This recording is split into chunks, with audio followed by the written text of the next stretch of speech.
What's up, my fellow Shield Brothers? It is Shieldbros 6, the Shield Brother, here for the History Armada once more. I know it has been quite a while since my last video, and I'm here to correct that. I'm here with the next episode of our wonderful trip through history. And today, on 11 the 4th, we are going to talk about the Armistice of Villa Giusti and the collapse of Austria Hungary. So before I get started, I am going to make the disclaimer that I may butcher these Italian and German names, so bear with me with that. But that aside, let's begin with the sad tale of the final moments of the sick man of Europe. The Armistice of Villa Giusti ended warfare between Italy and Austria-Hungary on the Italian front during World War I, or the Great War. This armistice was signed on the 3rd of November 1918 in the Villa Giusti, outside Padua in the Veneto, northern Italy, and it took effect 24 hours later, on today, the 4th, 102 years ago. So, it began with the final battle. By the end of October 1918, the Austro-Hungarian army was so fatigued that its commanders were forced to seek a ceasefire. In the final stage of the Battle of Vittorio Veneto, a stalemate was reached, and the troops of Austria-Hungary started a chaotic withdrawal, unorganized and hectic. On the 28th of October, Austria-Hungary began to negotiate a truce, but hesitated to sign the text of the armistice. In the meantime, the Italians reached Trento and Udine and landed in Trieste. After a threat to break off negotiations, the Austro-Hungarians, on the 3rd of November, accepted the armistice. And here is the sketch and plans of the Battle of Vittorio Veneto and the situation. So the blue is the advancement of the Italians, and the red was the line held by the Austro-Hungarian army, and then its hectic withdrawal backwards. So let's discuss the terms of this armistice. The ceasefire would start at 1500 on the 4th of November, but a unilateral order of the Austro-Hungarian High Command made its forces stop fighting on the 3rd of November. It did not want to waste any more lives with only 24 hours left to spare. The armistice required Austria-Hungary's forces to evacuate not only all territory occupied since August 1914, but also South Tyrol, Tarvisio, the Isonzo Valley, Gorizia, Trieste, Istria, Western Cornelia, and Dalmatia. All German forces would be expelled from Austria-Hungary within 15 days or interned, and the Allies were to have the free use of Austria-Hungary's internal communications. Austria-Hungary was also to allow the transit of the Triple Entente armies to reach Germany from the south. In November 1918, the Italian army, with 20,000 to 22,000 soldiers, began to occupy Innsbruck and all North Tyrol.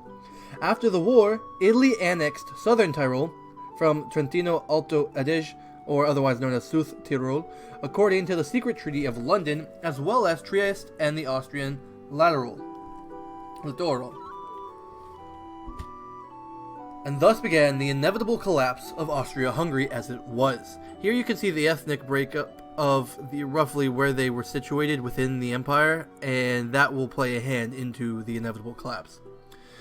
So the collapse of Austria-Hungary. The duality of the Habsburg monarchy had been underlined from the very beginning of the war. Whereas the Austrian Parliament, or Reichsrat, had been suspended in March 1914 and was not reconvened for 3 years, the Hungarian Parliament in Budapest continued in its sessions, and the Hungarian government proved itself constantly less amenable to dictation from the military than had the Austrians. The Slav minorities, however, showed little sign of anti-Habsburg feelings before Russia's March Revolution of 1917. In May 1917, however, the Reichsrat was reconvened, and just before the opening session, the Czech intelligentsia sent a manifesto to its deputies calling for, quote, a democratic Europe, of autonomous states, unquote. The Bolshevik Revolution of November 1917 and the Wilsonian peace pronouncements, or otherwise known as Wilson's Peace Conference and the 14 Points, from January 1919 onward, encouraged socialism on the one hand and nationalism on the other hand, or alternatively, a combination of both tendencies among all people of the Habsburg monarchy. Here is a political cartoon of the Hungarian dog and the Serbians biting at the heels of the Austrian Empire. Early in September 1918, the Austro-Hungarian government proposed in a circular note to the other powers that a conference be held on neutral territory for a general peace. This proposal was quashed by the United States on the ground that the U.S. position had already been enunciated by the Wilsonian pronouncements, the 14 Points, etc.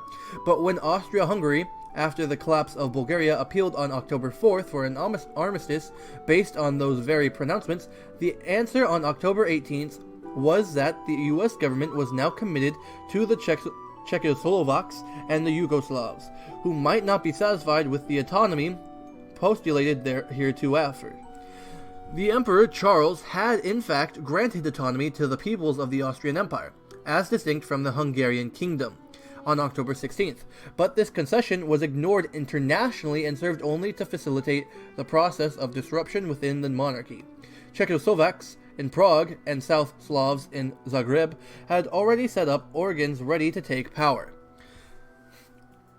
And here you can see kind of the evolution of the Archduke of Austria up to the Austrian Empire, down to the Austria-Hungary kingdoms, down to the Republic of Austria as it is in 2014. So although attempts were made, it was too late for the sick man of Europe, and the different peoples within its borders wanted their independence and their autonomy. Here it was Europe 1914, and here it is Europe 1923, and you can see how the old empires became new countries. The last scenes of Austria-Hungary's dissolution were performed very rapidly. On October 24th, when the Italians launched their very timely offensive, a Hungarian National Council prescribing peace and severance from Austria was set up in Budapest. On October 27th, a note accepting the U.S. note of October 18th was sent from Vienna to Washington to remain unacknowledged, and on October 28th, the Czechoslovak Committee in Prague passed a law, quote-unquote, for they did not have actual political power for that, for an independent state, which, while a similar Polish committee was formed in Krakow for the incorporation of Galicia and Austrian Silesia into a unified Poland. On October 29th, while the Austrian High Command was asking the Italians for an armistice, the Croats in Zagreb declared Slavonia, Croatia, and Dalmatia to be independent, pending the formation of a national state of Slovenes, Croats, and Serbs. On October 30th, the German members of the Reichsrat in Vienna proclaimed an independent state of German Austria. The solicited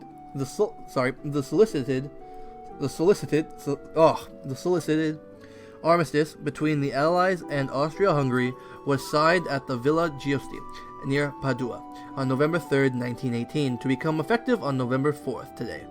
Under its provisions, Austria-Hungary's forces were required to evacuate not only the territory established since 1914, as I stated earlier, but also all those listed, such as South Tyrol, Traversia, Isonzo's Valley, Gorizia, Trieste, Istria, Western Cornelia, and Dalmatia. All German forces were to be expelled, etc., as I stated earlier, as well as the Allies were to have free use of Austria-Hungary's internal communications and to take possession of its warships.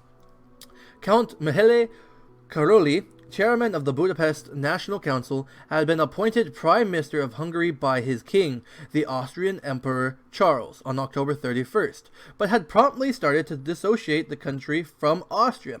Partly in the vain hope of obtaining a separate Hungarian armistice, Charles, the last Habsburg to rule in Austria-Hungary, renounced the right to participate in Austrian affairs of government on November 11th, and Hungarian affairs on November 13th following. And thus, the ancient empire, well, not ancient, but the very old empire of the Austro-Hungarians was no more. So this was just a short little video. I know it really didn't talk a whole lot about all of the, 100 and so some years of wars and economic problems and the put down of ethnic peoples within the borders of the Austro-Hungarian Empire that led up to its desolation and its collapse. However, I thought this was a nice little video to touch on the final moments during the First World War and the armistice that came of hand and its signing and its coming into effect today, November 4th. So, I know it's just a short little vid, and like I said, it doesn't touch on a lot of the history that had played into the collapse of the empire, but I hope you enjoyed and perhaps learned a little bit about this armistice and the very end of World War I for Austria Hungary. As you can see here in the bottom is a map I rather like with the different flags of the different ethnic peoples within the empire. So as always, I am the Shieldbro for the History Armada. And until I eventually make another history video, because we know I'm not, very on top of that. I'm nothing like clockwork.